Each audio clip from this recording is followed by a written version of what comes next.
Hi friends, welcome to my channel. இன்னைக்கு நம்ம பார்க்க போறது ரொம்ப ஈஸியான டேஸ்டான சிக்கன் கிரேவி. சிக்கன் கிரேவி எவ்வளவு டக்குன்னு செஞ்சிரலாம் இப்போ நம்ம பார்த்தறலாம். அதுக்கு ஒரு கடாய் எடுத்துக்கிறேன். கடாயில 3 டேபிள்ஸ்பூன்ல இருந்து 4 டேபிள்ஸ்பூன் வரை நல்லெண்ணெய் சேர்த்துக்கிறேன். 2 துண்டு பட்டை, ஒரு அன்னாச்சி பூ, 3 கிராம்பு சேர்த்துக்கிறேன். எல்லாம் நல்லா பொரியட்டும். இதோட பெருஞ்சீரகமும் சேர்த்துக்கலாம் வேணும்னா. இப்போ எல்லாம் நல்லா பொரிஞ்சிருச்சு. இதோட 2 பெரிய வெங்காயத்தை நல்லா பொரிசா நறுக்கி வச்சுருக்கேன். அதையும் இதோட சேர்த்துக்கலாம்.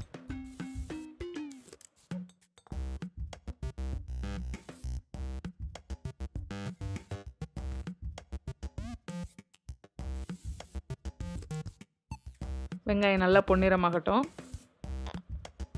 வெங்காயம் எவ்வளோக்கு எவ்வளோ சேர்க்குறோமோ அவ்வளோக்கு அவ்வளோ கிரேவி நல்லா டேஸ்ட்டாக இருக்கும். இதோட 2 டேபிள் ஸ்பூன் இஞ்சி பூண்டு பேஸ்ட் சேர்த்துக்கோங்க.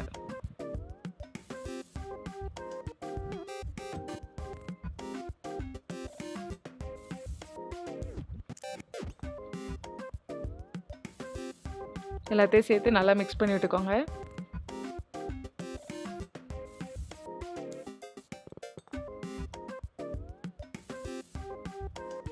இப்போ நல்லா ஆனியன் குக் ஆயிடுச்சு. இதோட ஒரு தக்காளியை சிறுசாக கட் பண்ணி வச்சுருக்கேன். அதையும் இதோட சேர்த்துக்கலாம்.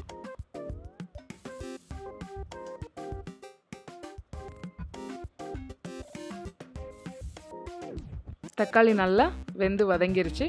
இப்போ நம்ம மசாலாவை சேர்த்துடலாம். 1 டேபிள் ஸ்பூன் மிளகாய்த்தூள்,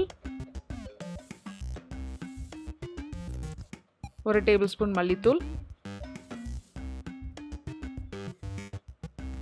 1 டேபிள் ஸ்பூன் ஜீரகப்பொடி, நான் 1 டேபிள் ஸ்பூன் மிளகுத்தூளும் சேர்த்துக்கிறேன். 2 டேபிள் ஸ்பூன் கரம் மசாலா சேர்த்துக்கோங்க. எல்லா மசாலாவும் சேர்ந்து நல்லா மிக்ஸ் பண்ணி விட்டுக்கோங்க. இது ஒரு 2 நிமிஷம் நல்லா குக் ஆகட்டும். இப்போ நான் 1/2 கிலோ சிக்கன் வாங்கி கல்லுப்பு போட்டு கழுவி எடுத்து வச்சுருக்கேன். இந்த சிக்கன் பீஸை இதோட இப்போ சேர்த்துக்கலாம். சிக்கனை சிறுசாகவும் கட் பண்ணிக்கலாம். நான் இன்றைக்கி பெரிய சிக்கனாகவே இருக்கட்டும்னு பெரிய பீஸாகவே சேர்த்துக்கிறேன். 1/4 டீஸ்பூன் மஞ்சள்தூள் சேர்த்துக்கோங்க. இப்போ நல்லா மசாலா சிக்கனோட கோட் ஆகிற அளவுக்கு நல்லா கிண்டி விட்டுக்கோங்க. ஒரு 3 நிமிஷம் வரை நல்லா அந்த மசாலாவோட சிக்கன் உள்ள நல்லா ஜூஸியாக இறங்கட்டும். ஒரு 4 நிமிஷம் அடுப்புலையே மீடியம் ஃப்ளேம்லேயே நல்லா குக் ஆகட்டும்.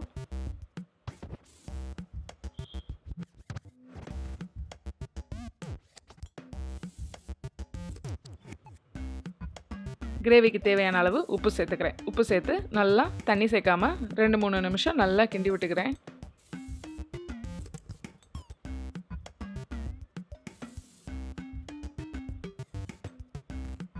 நல்லா எல்லா பக்கமும் மசாலா நல்லா கோட்டிங் ஆயிடுச்சு.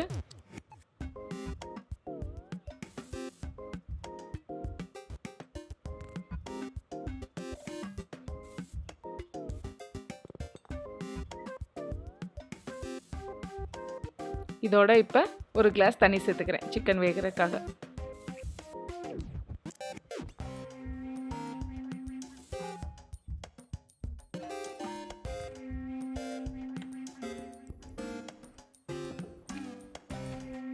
ஒரு மூடி போட்டு இப்போ வேக வச்சிடலாம். சிக்கன் நல்லா வேகட்டும்.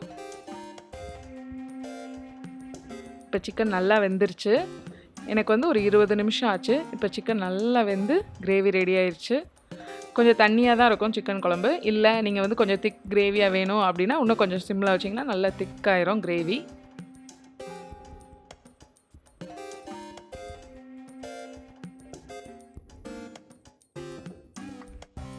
நான் இன்றைக்கி ரைஸ்க்குங்கிறனால கொஞ்சம் குழம்பு மாதிரி தான் ரெடி பண்ணியிருக்கேன்.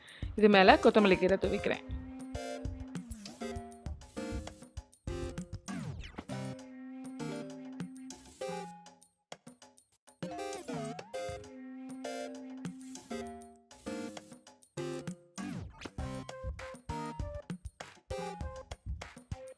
லாஸ்ட்டு ஃபைனல் டச்சாக ஒரு டேபிள் ஸ்பூன் லெமன் ஜூஸ் ஊற்றிட்டு அடுப்பு ஆஃப் பண்ணிடலாம். அவ்வளோதான், டேஸ்டான சிக்கன் கிரேவி ரெடி.